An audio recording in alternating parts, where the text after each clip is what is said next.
السلام عليكم ورحمة الله وبركاته.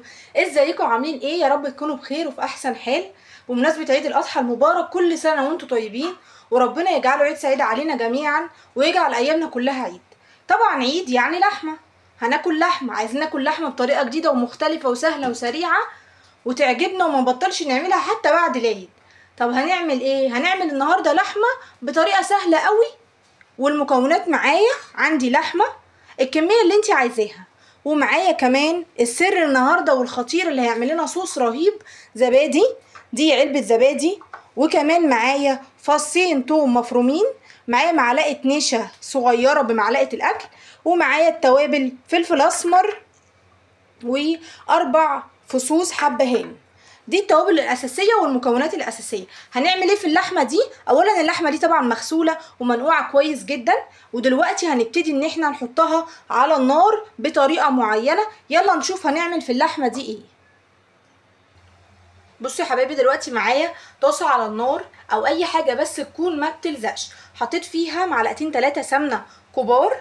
اول ما تبتدي تتشوح السمنه او تبتدي تسيح، هبتدي احط فيها اللحمه. بسم الله، نحط اللحمه مع بعض. تمام، دلوقتي احنا حطينا اللحمه، هنفضل نقلب فيها بالراحه كده. تمام، لحد ما لونها يتغير. اول ما لونها يتغير هنبتدي نحط لها جزء من المكونات اللي عندنا، مش كلها، عشان اللحمه دي كل خطوه فيها هنحط فيها حاجه شكل. تمام، طبعا هنبتدي نقلب كده، نقلب لحد ما تحمر شويه او لونها يغير حاجه بسيطه قوي.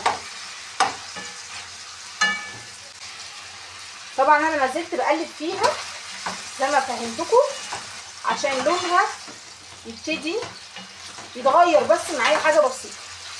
اول ما لونها يبتدي يتغير معايا هبتدي اضيف لها الفلفل الاسمر. بصوا لونها كده اتغير معايا، هبتدي احط لها معلقه فلفل اسمر كبيره. تمام، وهفضل اقلب فيها.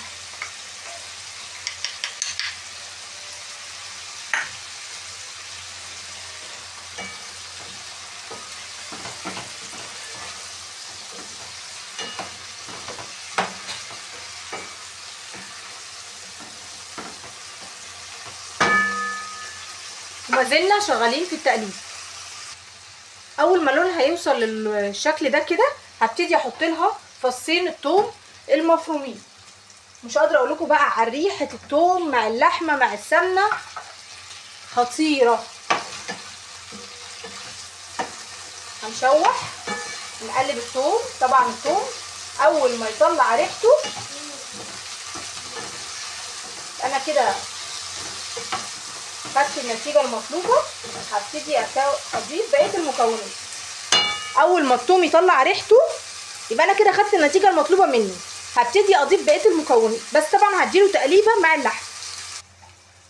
طبعا انا ما زلت بقلب. الثوم طلع ريحته، اللحمه اتشوحت، الدنيا تمام. انا كده وصفتي ماشيه في التمام كده والسليم. اول ما زي ما قلت لكم الثوم يطلع ريحته هبتدي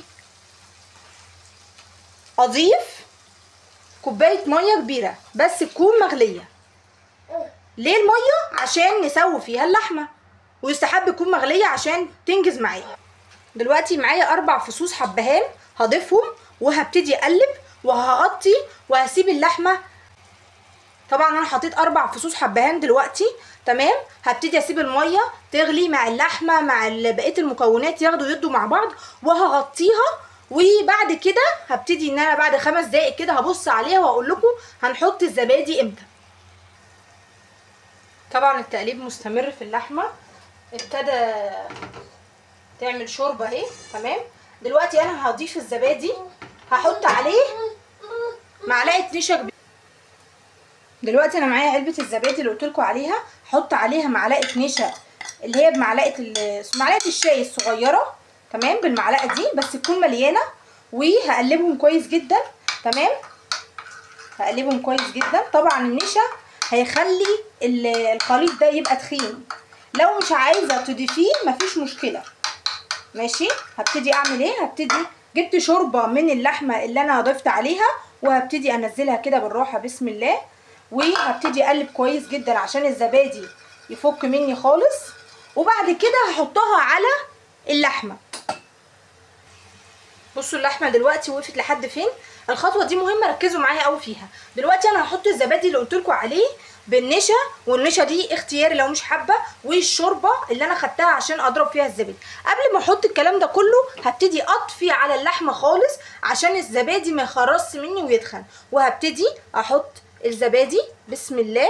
تمام، هقلب كويس جدا. هضيف ميتي. دلوقتي انا خلاص زي ما قلت لكم، لما اجي احط الزبادي لازم اطفي النار، وبعد كده احط الزبادي براحتي خالص واقلب، وبعد كده اشغل النار تاني عشان الزبادي ما يتخنش مني ويبتدي يعمل زي البشاميل كده ويبوظ الوصفه. دلوقتي انا خلاص الزبادي محطوط، الحبهان الفلفل الاصفر، وحطيت بقى الميه بتاعتي عشان اللحمه تستوي فيها. هغطي. شايفين القوام؟ تمام. دلوقتي انا هي وصلت المنظر ده. دلوقتي هي بتغلي بقى الشوربه مع بعضها كده واللحمه وكده. هغطي عليها. تمام. ومن وقت للتاني هعري عليها اشوف اللحمه محتاجه ميه بتاع لحد ما تستوي معايا خالص، وهبتدي اطفي عليها. يعني هنفضل نتابع كده لحد ما نشوف اللحمه استوت ولا لسه. وادي الطبق النهائي بتاعي، الشكل النهائي ليه اللحمه بعد ما استوت. سهله وسريعه وخفيفه جدا وطعمها لذيذ قوي. شايفين الصوص؟ هو ده الصوص اللي انا كنت عايزه اوصله. الصوص ده ممكن تاكليه برز، ممكن تغمسيه بعيش، هيبقى حلو جدا جدا معاكي. ولو رز ابيض مثلا هيبقى طعمه رائع. بصوا اللحمه استوت معايا ازاي اهي. شايفين؟ دايبه خالص. شايفين اهي؟ دايبه خالص خالص خالص معايا.